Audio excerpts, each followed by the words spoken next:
order the Board of Zoning Appeals public meeting for Monday, August 25th, 2025. Would you please join us in the recitation of the pledge allegiance to the flag of the United States of America and to the republic for which it stands, one nation, under God, indivisible, with liberty and justice for all.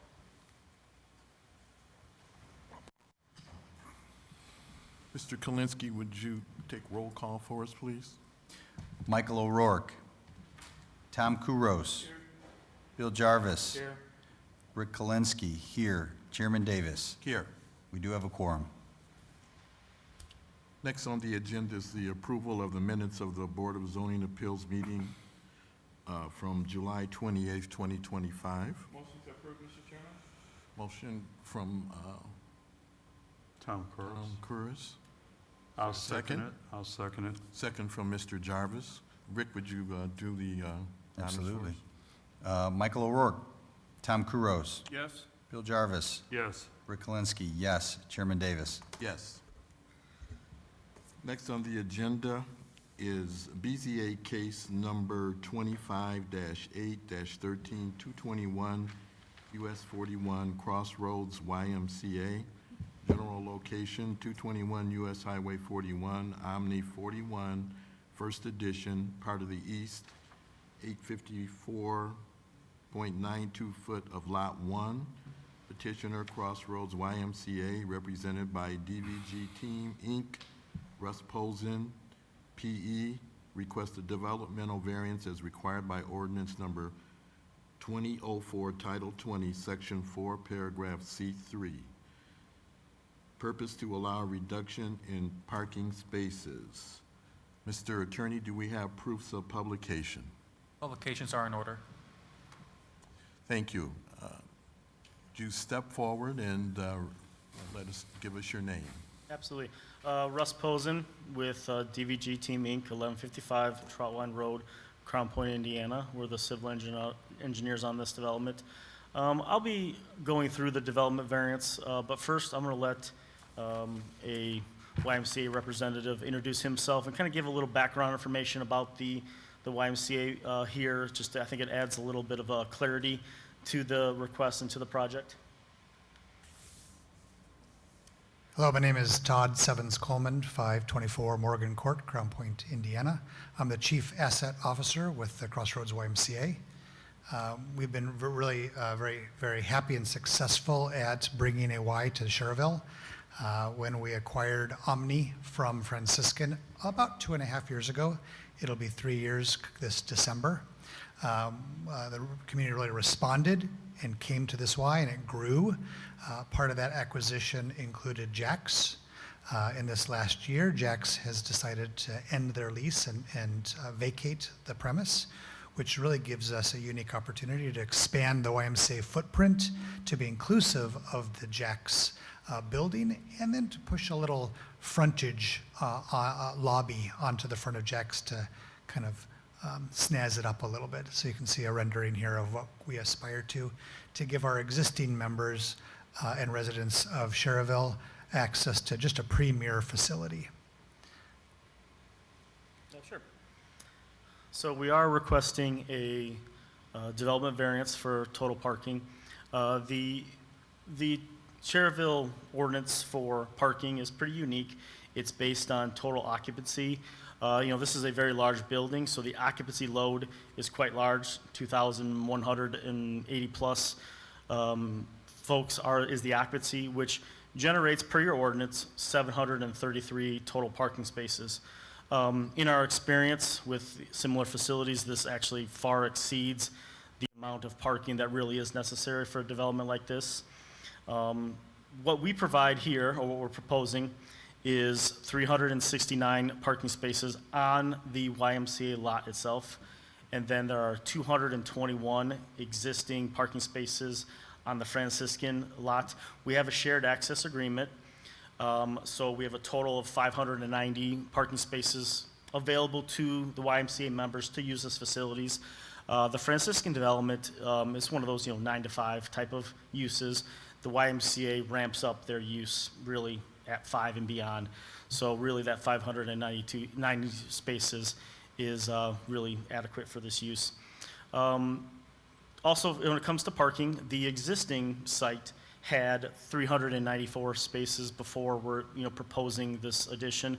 So we're getting down to 369 on the site, as I say. We are adding parking to the south, but what we're really doing, the main reason for the reduction is, as Todd said, that we're adding a bump out to the southwest, better entrance and access, and we're adding better operations for drop-off. The YMCA facility really is a facility that does cater to the drop-off. It's a good part of their operations. It provides safe, entry into the facility for a lot of folks, whether it's for their sports facility, portions during the weekends or just the members. The parking that was really another part of the parking that was existing, which is kind of where we have the flag. You can kind of see on the west there, where it's, not a nice little circle, there's a flag that's gonna go there. That drop-off area, had existing parking there that we're removing all parking there again, so we can have better drop-off. We really, paid attention to the flow of the operations of this, to get to the parking and to get to drop-off, so that's a little safer use for the members. So going back to total parking, we're providing, again, access to 590 spaces. To put it in perspective on really the need of parking for a facility like this, I'd like to kind of, make note of the Crown Point YMCA. That facility actually has the largest membership in the nation, and we have 594 total parking spaces. The development, functions quite well. There's applicable parking for folks. There's really no parking on streets or anything like that. So even if this facility, gets up to that total, membership, which I don't think they're going to get there, it's just not how this works, because there's other YMCA's in the region. There's Hammond and Griffith and actually there's 2 Hammonds. So the membership is not going to nearly be as that amount. And again, we're having this same total amount of parking spaces.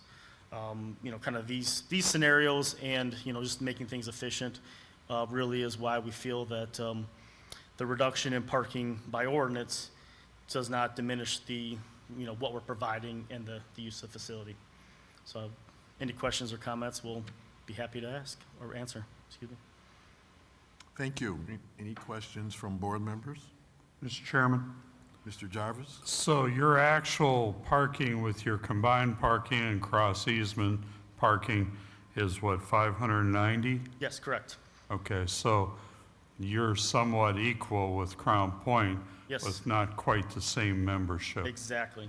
Okay, I just wanted to get that clear. Absolutely, absolutely. And obviously, we've never had a parking, issue here, and, the fact that it is just now YMCA and not just YMCA and Jack's, that does kind of help the scenario too. It's just one use. Okay. Any other questions from board members? Mr. Chairman, I appreciate the fact that you're changing that design of drop-off, because I would take my son all the time, and there would be a lot of people dropping off, so I 1,000% agree with that. Your agreement with Franciscan, they're fully aware of your plans and everything like that? So Yes. there's no, and then the majority of your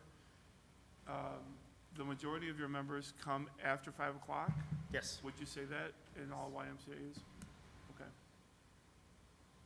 So you have a peak time in the morning, I'm assuming, and then a lull? Yes. And then, Yeah, work, there's usually a bit of a spike, maybe a little bit in the lunch hour, but not very much, and then about 5 o'clock, Could and you- on the weekends, pre-work, what time do you open? at 4:30. So from 4:30 to 7? It tapers by 7. And then it tapers off, which is perfect time for the Franciscan? Yes. And then, so it works out well. Yeah. But they are fully aware of your plans, and they are fully, well, obviously, they're not here to remonstrate, Right. so obviously, okay, all right. Yeah, perfect. yeah. Probably our biggest confidence in this is the space that we're adding is really comfort space. It's a lobby to recreate and to hang out in, to have a cup of coffee. It's not big, massive space. And we absolutely were experiencing more than 25 cars every night with jacks on site. So we're far below that. So with the, where you go now, that overhang that you have now, that's kind of a drop off, or that one that's tucked in there, but the overhang, it will no longer be, it'll be more towards jacks, is that what you're saying? So rather than the current place where you enter the Y, which Right. is in that little nook to the left, Right. past the flag, Right. the main entrance will be shifted to the far right where there's an overhang, Got it. which really positions the entrance to the building kind of equidistant from anywhere in the parking lot. So those that are really don't want to park far away and then hike to the front entrance will be able to very comfortably park anywhere in that parking area, be very comfortable. Perfect, thank you. Yep. Any other questions from board members? If not, we'll open it up to the floor. Are there any questions from?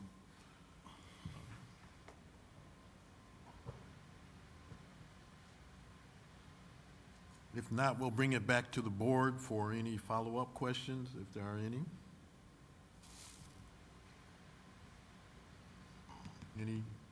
Mr. Chairman? Yeah, I'll just say that had the privilege to serve on the Y Board for about 12 years at the Crossroads Board, and just a fantastic organization, great growth. Jay over there does a fantastic job. Great to see you expand and spend some dollars investing in our town.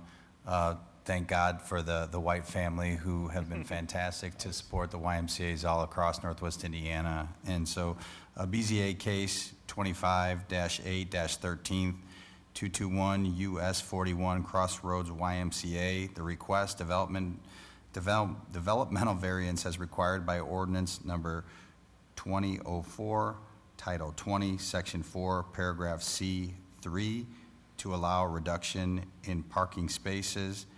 I would like to make a motion to approve. I have a motion to approve from Mr. Kalinsky. Is there a second? Second? Second from Mr. Kuros. Would you do the call, Rick? Michael O'Rourke, Tom Kuros, Yes? Bill Jarvis, Yes. Rick Kalinsky, yes. Chairman Davis. Yes.